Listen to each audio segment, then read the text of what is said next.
ആലപ്പുഴ കായംകുളത്ത് സ്ത്രീയെ തൂങ്ങി മരിച്ച നിലയിൽ കണ്ടെത്തിയ സംഭവം കൊലപാതകമെന്ന് പോലീസ്. രാജേശ്വരിയെ ഭർത്താവ് ശ്രീവത്സം പിള്ള ശ്വാസം മുട്ടിച്ച് കൊലപ്പെടുത്തിയ ശേഷം കെട്ടിത്തൂക്കിയതാണെന്ന് പോലീസ് കണ്ടെത്തി. മനീഷ് മഹിപാൽ നൽകും ആലപ്പുഴയിൽ നിന്നും അതിന്റെ കൂടുതൽ വിവരങ്ങൾ. മനീഷ്, മഹേശ്വരിയെ കെട്ടിത്തൂക്കിയതാണ്, ആ രീതിയിലുള്ളൊരു കൊലപാതകമാണ് എന്ന് പോലീസ് എന്തുകൊണ്ട് ഈ ഘട്ടത്തിൽ പറയുന്നു? അതിലേക്ക് എങ്ങനെയാണ് പോലീസ് എത്തിച്ചേർന്നത്? എന്താണ് ഈ കേസിന്റെ ഏറ്റവും പുതിയ അപ്ഡേറ്റ്?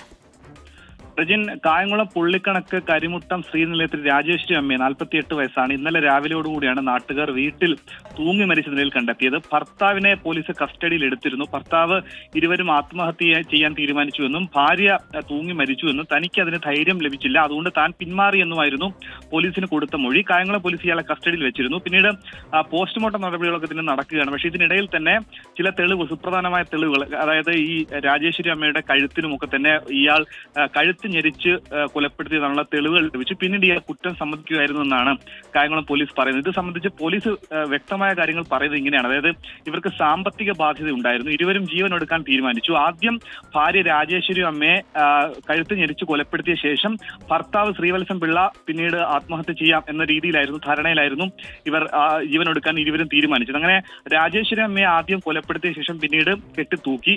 രണ്ടാമത് പക്ഷേ ഈ ശ്രീവത്സം പിള്ളയ്ക്ക് ആത്മഹത്യ ചെയ്യാനുള്ള മനോബലം വന്നില്ല. ഇയാൾ പിന്മാറുകയായിരുന്നു. വീട്ടിൽ നിന്ന് ഇറങ്ങി അയാൾ ഒരു ക്ഷേത്ര മൈതാനത്തെ അവിടെ പോയി വിശ്രമിക്കുകയായിരുന്നു. അങ്ങനെ ഇയാളെ പിന്നീട് പോലീസ് അവിടെ നിന്ന് കസ്റ്റഡി എടുക്കുകയായിരുന്നു. വിശദമായ ചോദ്യം ചെയ്യൽ ഇന്ന് രാവിലെയോടുകൂടിയാണ് ഇയാൾ കുറ്റം സമ്മതിച്ചത്.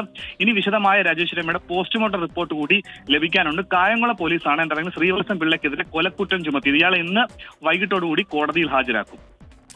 ശരി, മനീഷ് മഹിപാലാണ് വിശദാംശങ്ങൾ നൽകിയത് ആലപ്പുഴയിൽ നിന്ന്.